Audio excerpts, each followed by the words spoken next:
హాస్పిటల్లో ఆయనకు సర్జరీ జరగబోతోంది. ముఖ్యంగా డాక్టర్ రాజశేఖర్ గారి పర్యవేక్షణలో మణికట్టు స్పెషలిస్ట్ అయిన డాక్టర్ ప్రవీణ్ గారి నేతృత్వంలో సర్జరీ జరగబోతోంది. ఈ మణికట్టుకు సంబంధించి గతంలో ఆయన పెద్ద సినిమా షూటింగ్లో ఉన్నప్పుడు ఆయనకు ఈ కుస్తీ సన్నివేశాలు చిత్రీకరిస్తున్న సమయంలో ఆయనకు ఈ గాయమైంది. గ్రేడ్ 3 కార్టిలేజ్ టియర్ అంటారు దీన్ని. అంటే ఈ మణికట్టు దగ్గర ఉండే ఎముక పగులు వచ్చింది. అయినప్పటికీ సినిమా ఆలస్యం కాకూడదన్న ఉద్దేశంతో ఆయన పంటి బిగువన ఆ నొప్పిని భరిస్తూనే ఆయన సినిమా షూటింగ్లో పాల్గొన్నారు. మిగతా షూటింగ్ అంతా కూడా కంప్లీట్ చేశారు. అప్పుడే డాక్టర్లు దీనికి శస్త్రచికిత్స అవసరం అని చెప్పినప్పటికి కూడాను ఆయన సినిమాకు ఆలస్యం జరగకూడదు, నిర్మాత నష్టపోకూడదన్న ఒకే ఒక్క ఉద్దేశంతో ఆయన పంటి బిగువన ఆ నొప్పిని భరిస్తూనే సినిమా షూటింగ్లో పాల్గొన్నారు. అయితే ఆ తర్వాత కూడా మళ్ళీ ఆయనకు చివర్లో క్లైమాక్స్ సన్నివేశాలు చిత్రీకరిస్తున్నప్పుడు కూడా ఆయన కంటికి గాయమైంది. అయితే కంటికి గాయమైనప్పుడు అది ఇమ్మీడియట్గా సర్జరీ చేయాల్సిన పరిస్థితి ఉండడంతో దానికి సర్జరీ చేయించుకున్నారు. ఒక 4-5 రోజుల్లో మళ్ళీ షూటింగ్లో పాల్గొనడం జరిగింది ఆయన. సో మొత్తం మీద అయితే సినిమా పూర్తయిన తర్వాత కూడా ఆయన సినిమా ప్రమోషన్లకు ఇబ్బంది కలగకూడదన్న ఉద్దేశంతో సో మనం అందరం చూసాం, మణికట్టు బ్యాండేజ్తోనే ఆయన కనపడ్డారు. ప్రతి సినిమా ప్రమోషన్ కూడాను అలా గాయంతోనే ఆయన కనపడ్డారు. అయితే గాయం తీవ్రత ఎక్కువ అవటం, మళ్ళీ RC-17 సినిమా షూటింగ్ మొదలు కానున్న నేపథ్యంలో ముందుగానే ఇప్పుడే దానికి శస్త్రచికిత్స చేయించుకోవాలని నిర్ణయించడం జరిగింది. అందుకే కోయంబత్తూరులో ఈ గంగా హాస్పిటల్ చాలా ఫేమస్. ఎస్పెషల్లీ ఆర్థోపెడిక్ డివిజన్ అక్కడ చాలా ఫేమస్ ఉంటుంది. ప్లాస్టిక్ సర్జన్స్ అలాగే ఆర్థోపెడిక్ సర్జరీస్ అక్కడ చాలా ఫేమస్గా జరుగుతాయి. ముఖ్యంగా డాక్టర్ రాజశేఖర్ గారు దేశంలోనే ద బెస్ట్ డాక్టర్ అంటారు ఆయన ఆర్థోపెడిక్లో. అందుకే అక్కడ జరుగుతోంది అని చెప్పి చెప్తా ఉన్నారు. గతంలో కూడా చిరంజీవి గారు కూడా అక్కడ ఒక ఆపరేషన్ చేయించుకున్నారన్న వార్తలు కూడా వచ్చిన నేపథ్యంలో అక్కడే మళ్ళీ ఇవాళ రామ్ చరణ్ గారు కూడా ఆపరేషన్ చేయించుకోవటం అనేది విశేషంగా చెప్పుకోవాల్సిన అవసరం ఉంది.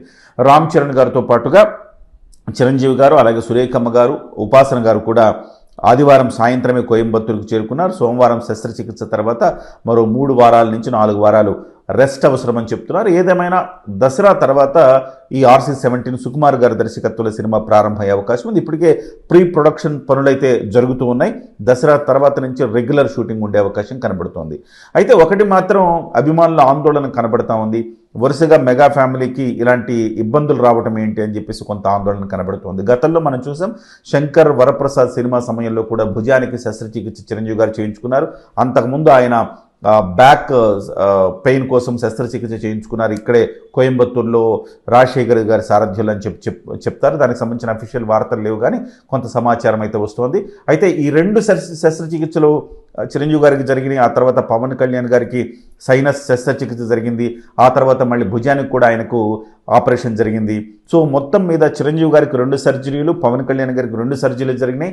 మళ్ళీ రామ్ చరణ్ గారికి కూడా కంటికి సర్జరీ తర్వాత మళ్ళీ ఇప్పుడు మణికట్టుకు సర్జరీ జరుగుతోంది.